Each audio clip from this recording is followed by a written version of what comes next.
হরে কৃষ্ণ বন্ধুরা, অবশেষে চলে আসলাম কঙ্কালীতলায়। এখানে যাওয়ার সঙ্গে সঙ্গে অনেক মানুষ ডাকবে ডালা নেওয়ার জন্য। এ হাত টানবে, ও হাত টানবে, এ আর কি হয়।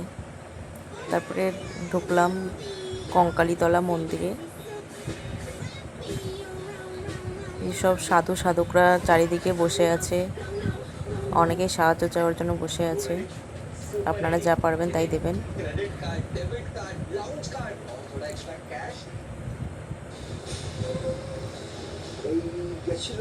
তারপরে গেলাম আমরা পুজো দিতে, মায়ের দর্শন করলাম।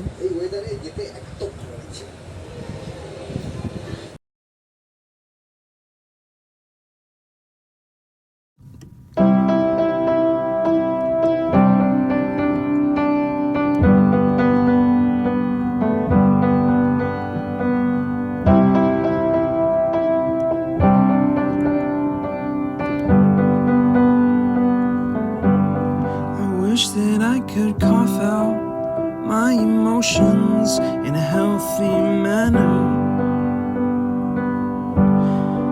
and just become the right person that actually matters. And every day